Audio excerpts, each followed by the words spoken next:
Good morning, everyone. Today we have with us Professor Bandal, Principal, Government Polytechnic, Pune. I thank him for sparing time to come to Walchand College of Engineering. WC team welcomes you to Walchand College. Thank you, sir. And we are here as a formal discussion to understand his travel from the day he started thinking till today. It's a very interesting journey of his life. I would like that even my students and viewers should know about thought process. So, sir, again I welcome you. Thank you, sir. And can you brief you about your school, college, or some general information? Yes, sir. Sir, basically, I belong to a small village known as Bamnoli, which is in Satara district. And my house, the place where I live, I born and brought up, is a village. I have to walk almost 3 kilometers every day for 3 years during my 8th, 9th and 10th standard during my high school days. It used to take me 3 hours. I used to start at 7:30 in the morning for a school, reach 10:30 in the school, starting again from 5:30 from the school and reaching 8:30 in the night. I never had any kind of time for preparation or studying at home. But God has given me, I'll say, a gift that I was a topper during my 8th, 9th and 10th standard. As my financial condition was not that good, in fact it was very poor, my father was not able to meet two ends. And then my teacher suggested me that in Y Science College is going to start, and they are offering a free education to 2 topper student of every school. I was fortunate, being a topper of the school, I got that opportunity, and I said, let me join that, and that's how I ventured into a science. So rather than saying by a choice, because of the situation, I entered into 11th science. So I think that is the general case with students. Their career path or choice of stream is decided by somebody, some teacher or some elderly person and their financial background. Yes. But when did you think of becoming an electrical engineer? And when that thought came to mind, and how it came to your mind? During my 11th and 12th science, I had some college friends who were from well-to-do family, and they said that you are having a good intelligence, you are very sincere, hardworking, and very intelligent student. They in fact encouraged me to go for engineering. Then once I decided to go for engineering, I had a choice whether to go for civil engineering, mechanical, electrical. To be very honest, I was not knowing ABCD of any of the branch. But I had a passion about physics, and that drove me, because physics means electrostatics, electromagnetics. This actually was my motivation to join for electrical engineering, and I got attracted to electrical engineering. Another reason for getting attracted to electrical engineering branch, other branches, no, you can see everything with your naked eyes. In electrical engineering, nothing is visible, you can only experience, you have to imagine. And I felt that electrical engineers powers the world. So I thought, let me be part of that journey to power the world, and that's how I ventured into electrical engineering. So that means light in your life. Light in, absolutely, very correct, sir. Light in my life, absolutely correct, sir. See, I mean, what I understood is before joining engineering, you were not even aware, but your passion for physics and this drove you to electrical engineering. True, sir, true. So here at WC, we have a academic book which gives students a brief idea. Of course, after they join engineering, I mean, how should they do focus on which aspect in first year, second year, third year, like fundamentals, learning fundamentals, understanding fundamentals, then doing some lab work, focus on campus interview, and making themselves industry ready. So some part of physics, as you said, because I am a civil engineer, I am not much conversant about electrical engineering, but I would be interesting to know what part of physics made you interested in electrical engineering. As I said, sir, electromagnetics, astrophysics, quantum physics, and mathematics.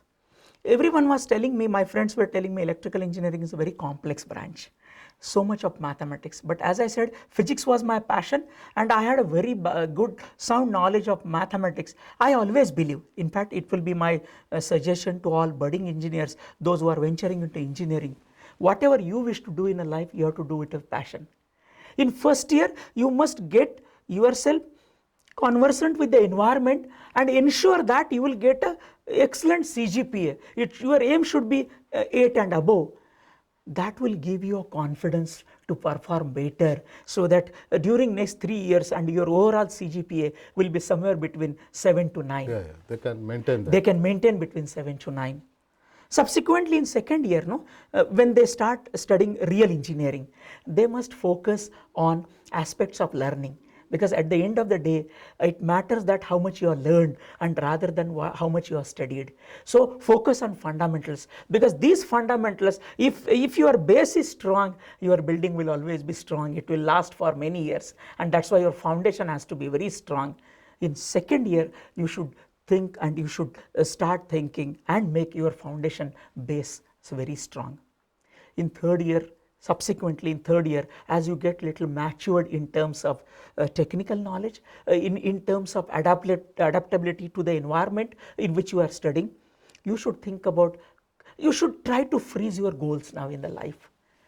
Think that whether you want to do in a hardcore engineering, whether you want to go for MBA or for managerial studies, whether you want to go for civil services or administrative services, or you should freeze your goal.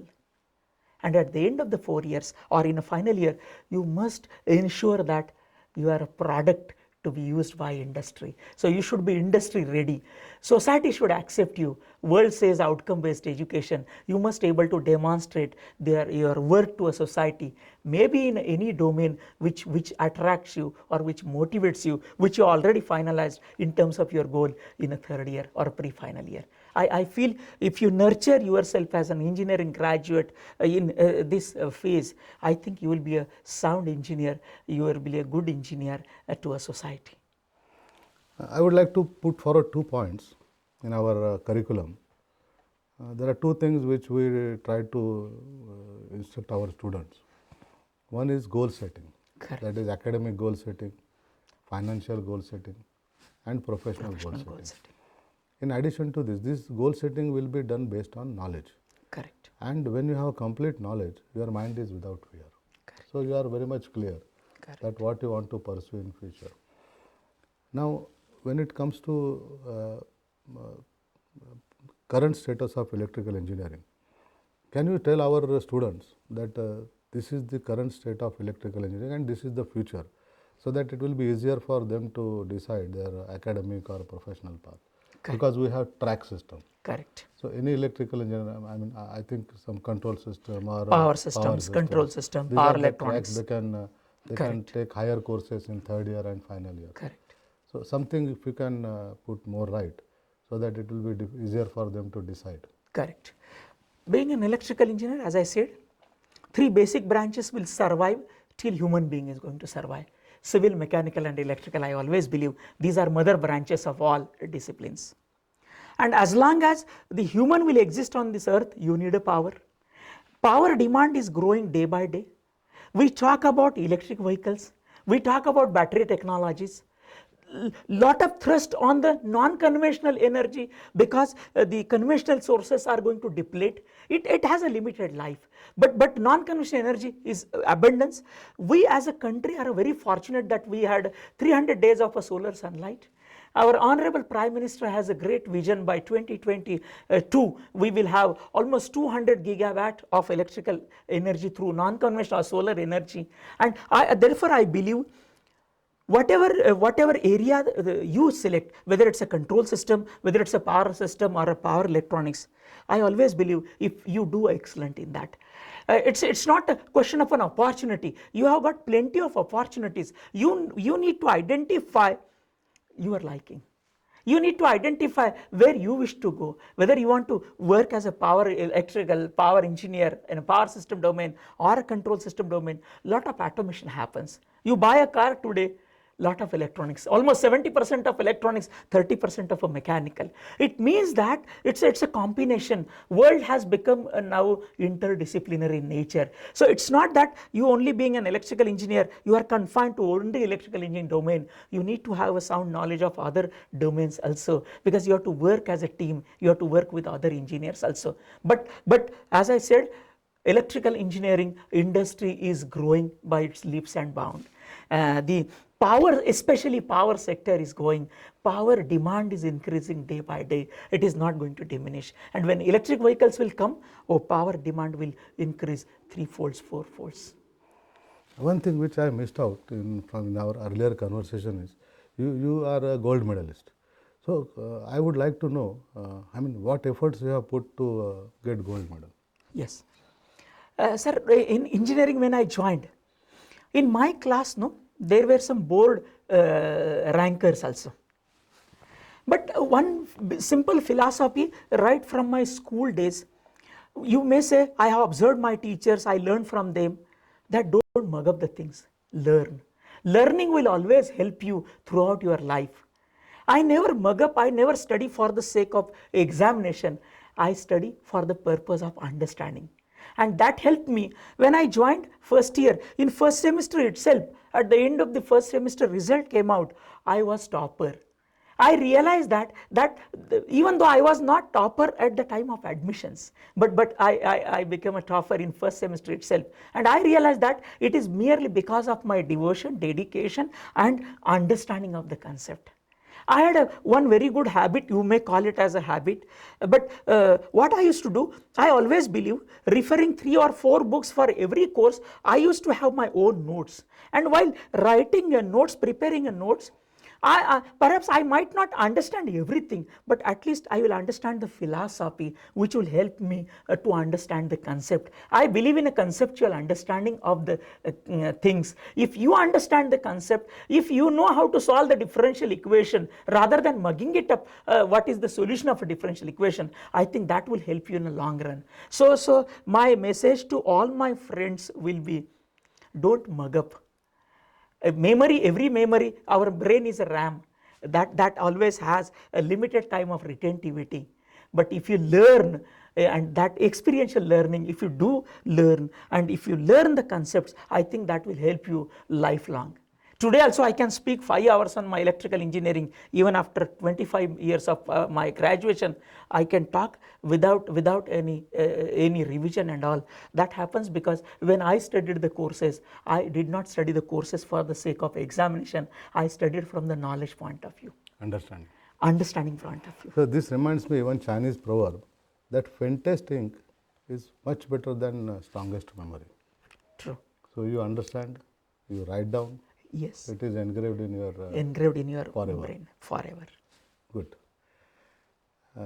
One more thing which we left out in physics, as you said, physics and mathematics are the 2 difficult courses normally students they find. But in electrical engineering, can you suggest them some upcoming course which they may be finding it difficult, but how to make it interesting? Yeah. In electrical engineering, normally we say electromagnetics engineering, which is basically a combination of physics and mathematics.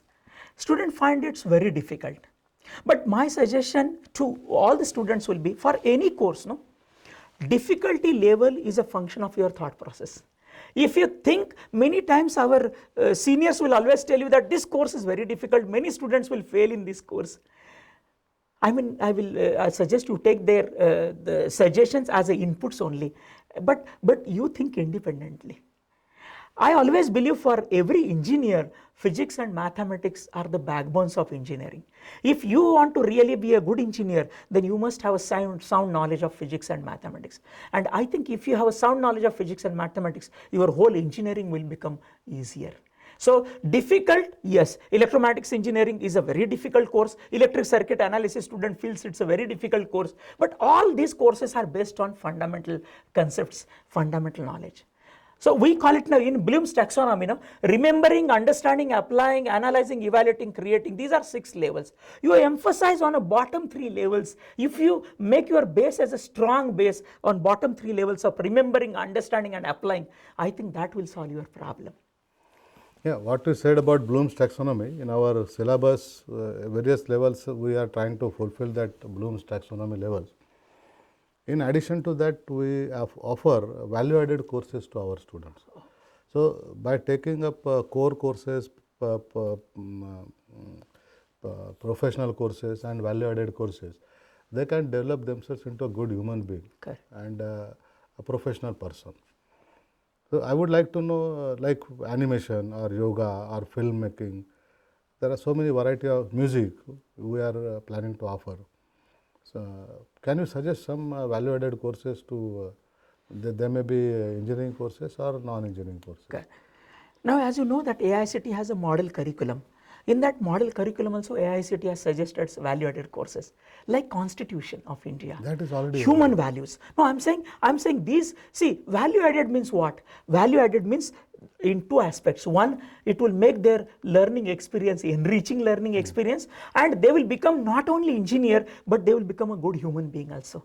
Like as you rightly said, yoga, meditation, or filmmaking, film editing, even like we are talking informally, you can, some of them can be anchors also. They can go in a media as an anchor, because see, an engineering graduate will be a multifaceted. He will have a logical mind, reasoning mind, which will add a value when they work even in a non-engineering professionals. So I feel apart from their conventional learning, even a value-added courses which are related with various aspects. For example, participating in a Unnat Bharat Abhiyan, understanding a village, understanding their problems, providing them a logical, feasible solution to their problems.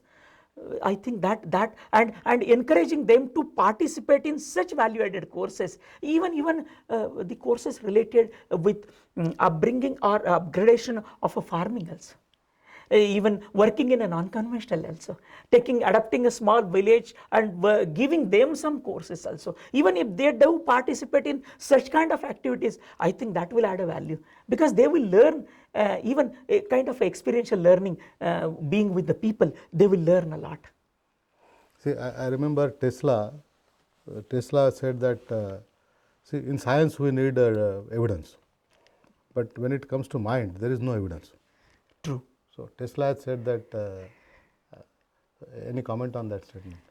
See, mind, because see, in a mind, you had thousands of thoughts actually. Your mind, you say, no, it thinks, I always believe, it thinks much faster than the speed of light. You say speed of light, but I feel, because so many things comes to your mind. If you start habit of noting down some of the thoughts, sometimes those thoughts can give you some new dimension also. So I will in fact suggest those who are big thinkers or big creators, you can say, or big scientists, what they did, whatever came to their mind, may be a wild thoughts, but they scribed on a paper. I think if students start developing that habit, innovation or creativity is outcome of scribing out those thoughts. I think that will help students to be innovators, to be creators, and to contribute to the society in that way. Just keeping thoughts in a mind, because again I'm saying, no, it's a RAM. Tomorrow those thoughts the may thought not should be there. come on paper, They- and then execution can yes, take it. some thoughts has to be put on a paper and think how can we take them to the logical end, can be a reality, and those thoughts can be a reality. It was a very nice discussion. Now time is running out. If you have some message to, with 1 or 2 minutes. Yes, thank you, sir. Thank you for your invitation. Walchand College is a wonderful institute. It has a legacy, 1947 established institute. I will just suggest so many good engineers, so many alumni working at a different level. I will not say national level, globally they are demonstrating their abilities. Only one simple message to all the students: whatever you wish to do in a life, be honest with yourself, be true to yourself, and do it with a passion. Enjoy doing what you are doing. People around you will get mesmerized, will enjoy your company. That's a simple message to all of Very them. nice, very nice. Thank you very Thank much. you, sir. I would like to thank here Professor Dharmadhikari and his team for developing such a nice recording studio. And I expect you visit again and again to record some more lectures on some of the courses. Yes, thank you, Thank sir. you, sir. Thank you very much, sir. Thank you very much.